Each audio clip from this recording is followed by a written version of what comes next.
Now that we're back at the camp, I want to talk about what happened at Redcliffe.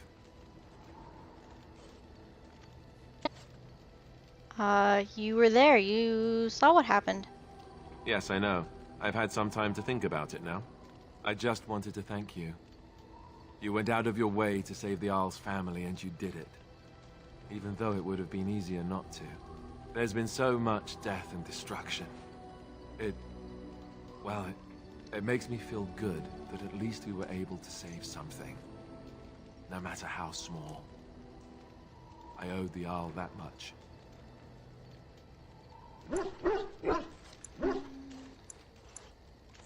Well, if we can stop the Blight, we'll save much more. You're right.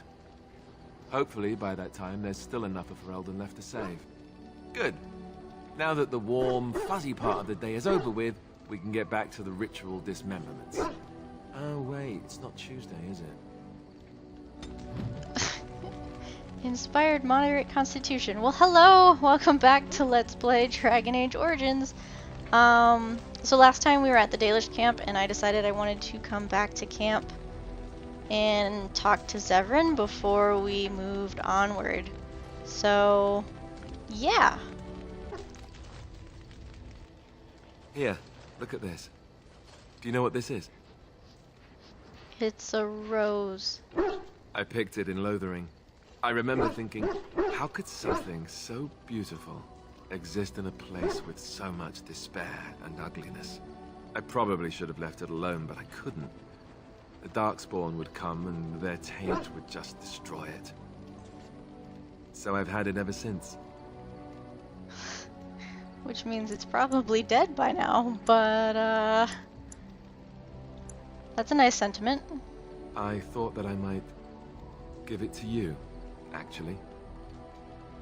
In a lot of ways, I think the same thing when I look at you. Aww. I don't know what to say. I guess it's a bit silly, isn't it? I just thought, here I am, doing all this complaining, and you haven't exactly been having a good time of it yourself. You've had none of the good experience of being a Grey Warden since your joining. Not a word of thanks or congratulations. It's all been death and fighting and tragedy. I thought maybe I could say something. Tell you what a rare and wonderful thing you are to find amidst all this darkness. Aww. Are we married now?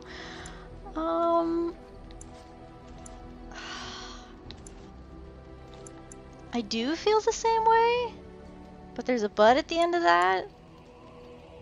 But yeah. Yes, I feel lucky to have you. I'm glad you like it. Now, if we could move right on past this awkward, embarrassing stage and get right to the steamy bits, I'd appreciate it. What? Excuse me? Yeah, excuse me? Yes, I was. Let the awkward and embarrassing stage continue unabated then. Oh look, is that a cloud? I expect rain. Oh.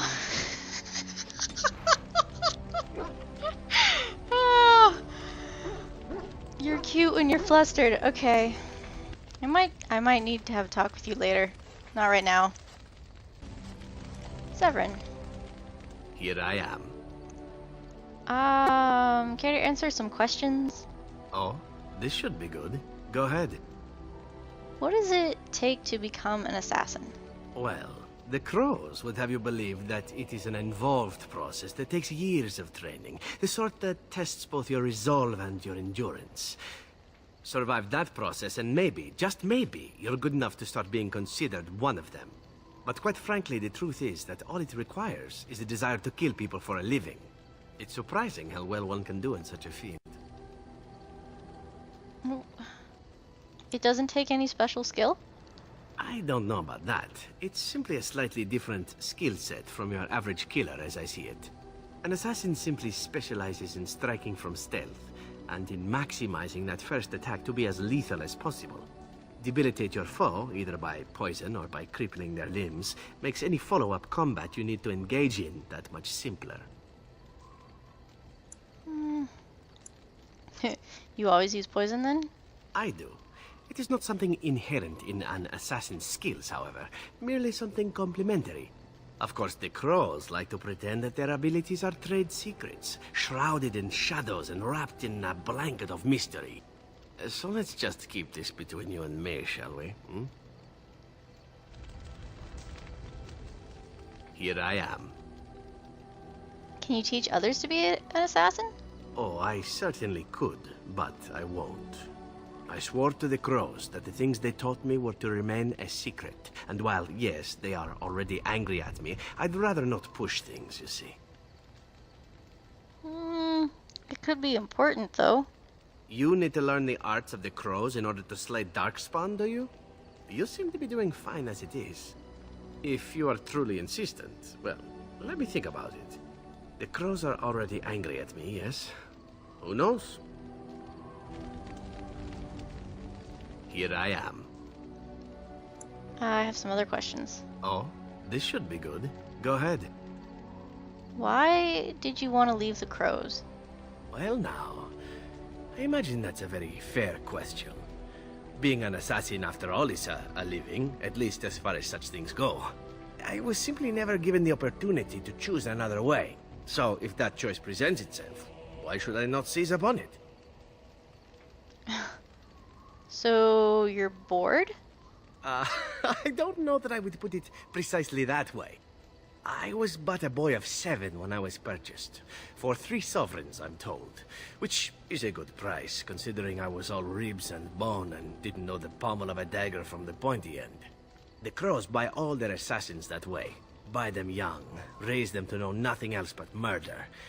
And if you do poorly in your training, you die. And that system works? Of course. You compete against your fellow assassins, and those who survive are rightfully proud of it.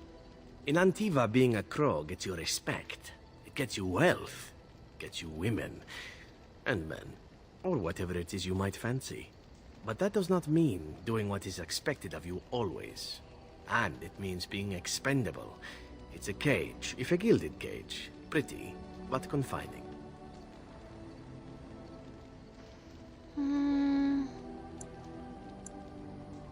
So why didn't you just leave before? And become the next mark for some up-and-coming crow? Not likely. The only way to leave is for them to think you're dead. And even then, you'd best be scarce. As for what I'll do in the future, presuming that there is one, I truly can't imagine. It might be interesting to go into business for myself, for a change. Far away from Antiva, of course. For now, naturally, I go where you go.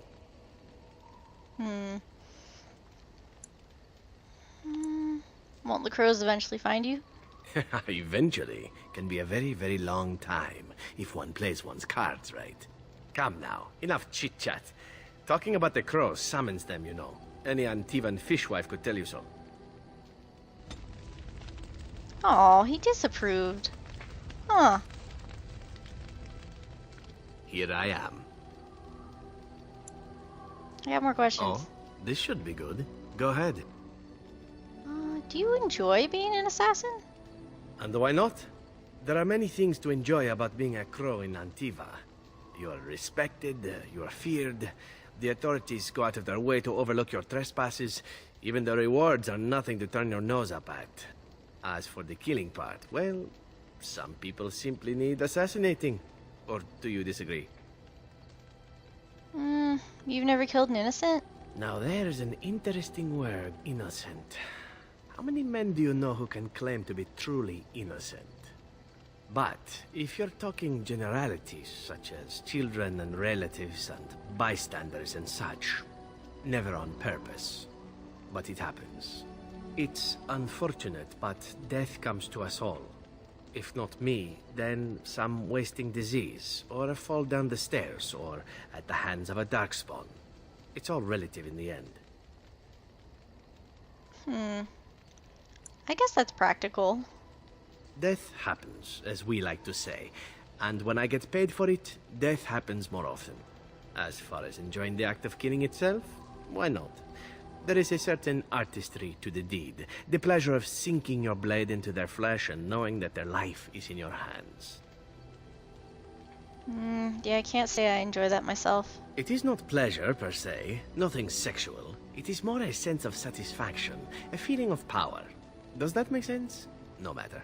There are many things I did not enjoy about being a crow, of course. Having no choice, being treated as an expendable commodity, the rules. Oh, so many rules. But simply being an assassin, I like it just fine. I will continue to do it if I can, even if I am not a crow. Honestly, could you picture me doing something else? I can think of a few things. Yeah, I could actually see you doing some things. Not suggestively, but I could. Really? I can picture you doing a few things yourself. Of course, all these thoughts are moot. Chances are still good that you and I will perish, eaten by Darkspawn or slain by the crows at some point. Very gruesomely, I imagine. But it is pleasant enough to chat about. Come, let's move on while our boots still have some wear in them. I got a +1. Questions? All right, but I get to stare at you luridly while you do so. Tell me about your adventures. My adventures? I'm hardly an old man just returned from across the ocean, am I? Should I shake my fist at nearby children while I talk about the good old days? You talk like you've had adventures. Falling down a flight of stairs is an adventure. Falling into someone's bed, also an adventure. I am assuming what you're looking for are professional anecdotes. Let's see, my second mission ever for the Crows was a bit intriguing. I was sent to kill a mage who had been meddling in politics. The Crows were willing to anger the Circle of Magi? In Antiva, nobody is too important to escape the reach of the Crows. They've killed kings and queens. That is simply how it is. As it turned out, the mage in question was quite a delightful young woman. Long, divine legs, as I recall. I caught her in a carriage on her way to escape to the provinces. After I killed her guard, she got down on her hands and knees and begged for her life. Rather aptly, I might add. So I joined her in the carriage for the night and left the next morning. After killing her anyhow? Yes, but not on purpose, actually. The woman had actually convinced me to speak to the Crows on her behalf. What can I say? I was young and foolish at the time. Then, as I was kissing her goodbye to return to Antiva City, she slipped on the threshold and fell backwards out of the carriage. Broke her neck. Shame, really, but at least it happened quickly. So you didn't actually kill her? Not actually, no. I was a bit unimpressed by the development at first. Then I found out that she had told the driver to take her to Janellen instead. She had planned to lose me in the provinces. I would have looked very foolish to the Crows. As it was, my master was very impressed that I had done such a fine job of making it look like an accident. The Circle of Magi was unaware of foul play, and everyone was happier all around. Except for the mage. Do these sort of things happen to you often? Like being spared by a benevolent mark who then helps me escape from the Crows? Yes, it does seem to happen now and again, doesn't it? It was after that when I learned that one needn't let a pretty face go to your head. Professionalism was key. That's my moral of the day, you see. So you never mix business with pleasure? That sounds like a wise lesson. But yeah, I am gonna ask you this one. Well, there is you. But I'll point out that you did have to capture me and tie me up first. Every rule has its exception. Now that I've mentioned tying me up in that context, do we have extra rope about? I'm playing it as my character is unintentionally flirting, and they're just taking it the wrong way. All right, but I get to stare at you luridly while you do so. Tell me more adventures. Again? Well now, what might interest you, I wonder? Shall I describe the stages involved with Lanthrax poisoning? I watched a man go through all 7 once. No, not that one. You should see the look you have. I jest, of course. Let's see. How about the largest battle I ever took part in? That would have been the slaughter of Prince Azrin. Did you hear of that down in these parts? You killed a prince? Me? Not personally, but I did take part in the attack. Prince Azrin was fourth in line to the throne, you see. He started off as 11th, but worked his way up the old-fashioned method by inheriting control of an entire Crocell from his grandfather. After assassinating his way through the royal family, the king hired 3 other cells to take down Prince Azrin once and for all. I was in one of those cells. Is this sort of thing common in Antiva?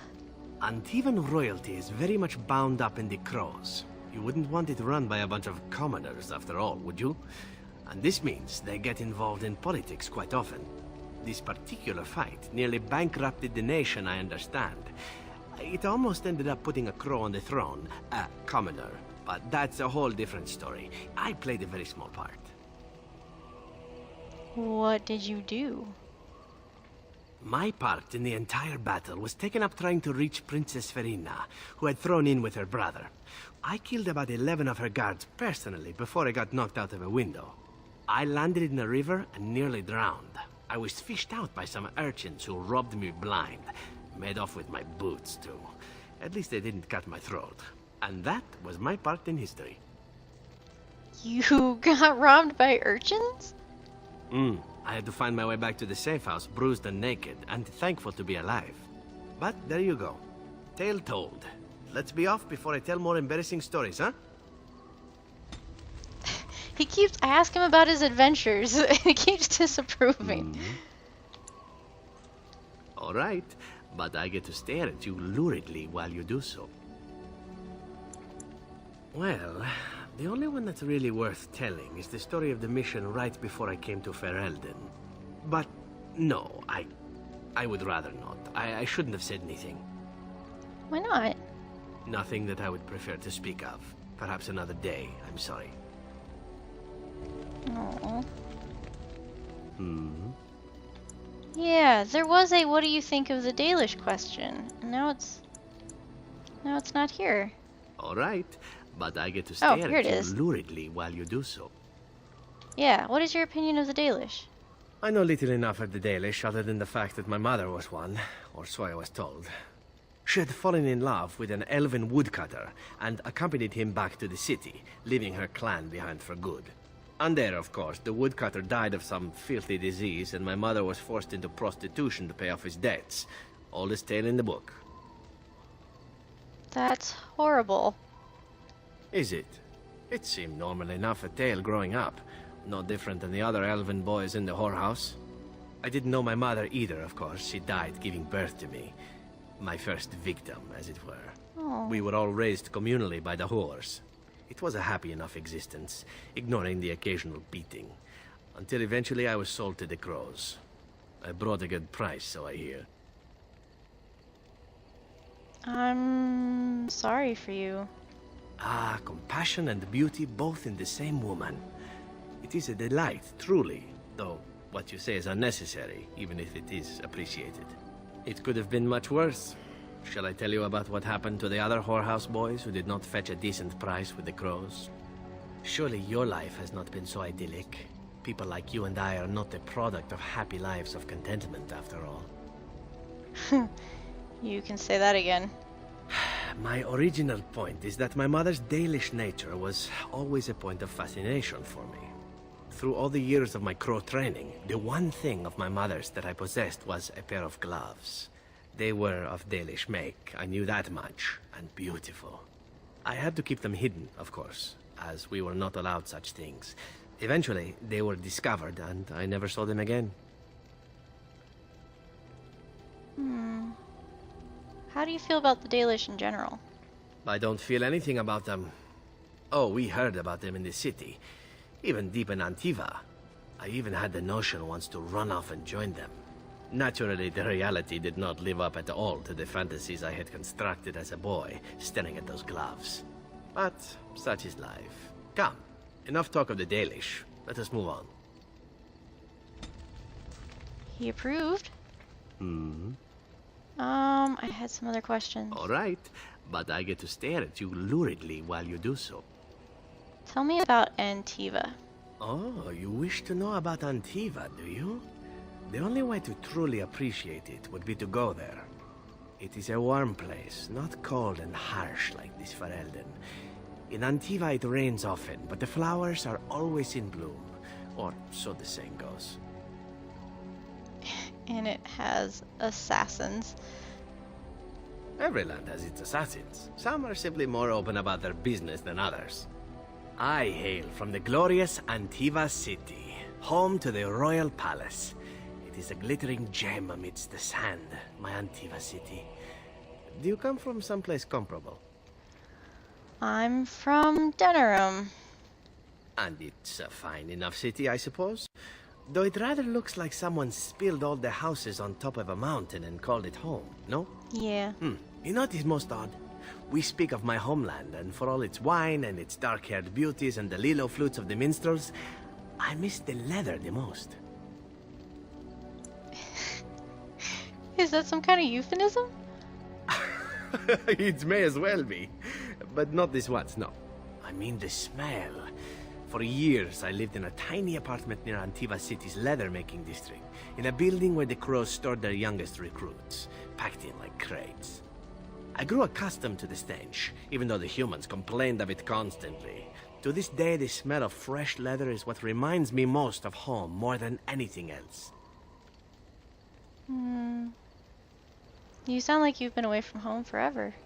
Oh, not so long, I know. It is my first time away from Antiva, however, and the thought of never returning makes me think of it constantly. Before I left, I was tempted to spend what little coin I possessed on leather boots I spotted in the store window. Finest Antivan leather, perfect craftsmanship. But I was a fool to leave them. I thought, Zevran, you can buy them when you return as a reward for a job well done.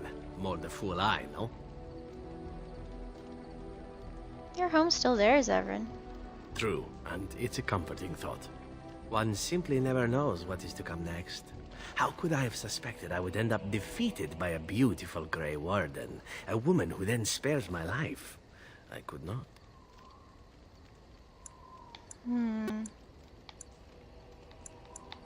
Flatterer. I say you are beautiful because it is true. Should I not? No, you're good. And glad I am to hear it. Now, if it is all the same to you, I would prefer not to speak more of Antiva. It makes me wistful and hungry for a proper meal. Zevran approves. I think that's all of his questions. Alright, this is for Zevran. I shall treasure it. Thank you.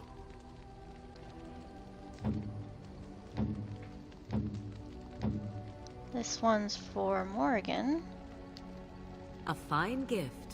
You have my thanks. Let's see if he can say anything new. Yeah, I don't think his approval's up high enough. He hasn't changed. Okay, that's gonna be all for this episode. If you liked the video, please give it a thumbs up, subscribe. Thank you for your support, and I'll see you next time. Thanks for watching.